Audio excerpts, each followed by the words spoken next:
Hey, how's it going? I'm Paul, and I want to talk to you a little bit today about sharing your faith.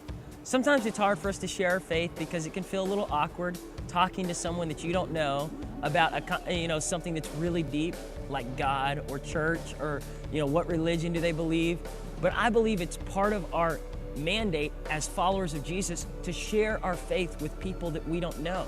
And not just to share it occasionally, but to let it be part of our daily conversation, that we're not afraid to share it with the person we run into at the gas station or the person we interact with at a restaurant or at school.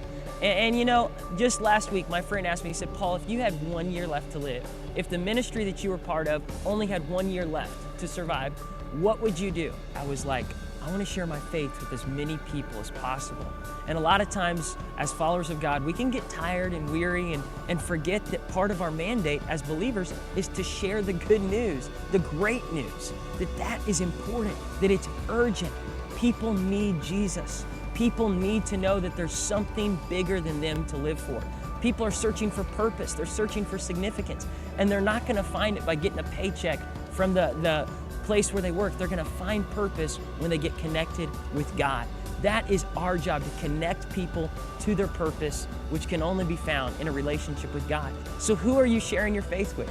Is it scary for you to share your faith with others? Is it strange? It would feel strange. It does feel strange. When we don't do it that often, it feels a little awkward. But when we challenge ourselves, hey, this week I want to share my faith with at least 5 people. I want to invite them to church. And in that conversation, I want to ask them, where are you at with God? Do you believe in Him? Do you feel like if you were to die today that you would go to heaven? And that's a scary question to ask, but I dare you, I challenge you to start living with faith.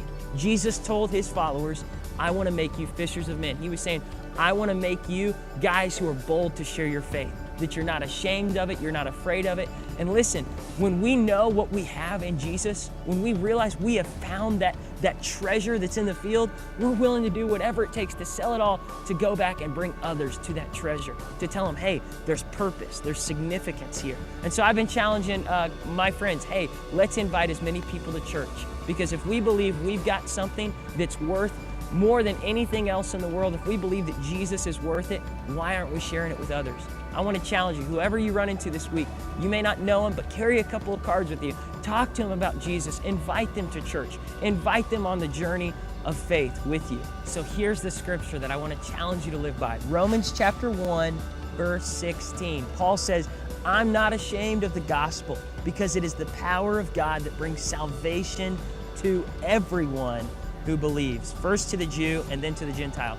We who are not Jews are Gentiles, anyone who's not, in the Jewish family. But what is Paul saying? He's saying, listen, this is for everyone. Everyone is invited to this, but they need an invitation. And you and I are the ones to bring those party invitations to as many people as possible so we can pack out the party. I want to challenge you this week, share your faith with someone. Take that scripture in Romans chapter 1 and make it your motto. I'm going to be bold enough to share my faith, to invite people to church, to bring them in on this journey, this party, and I'm going to hand them the invitation. All right, go do it.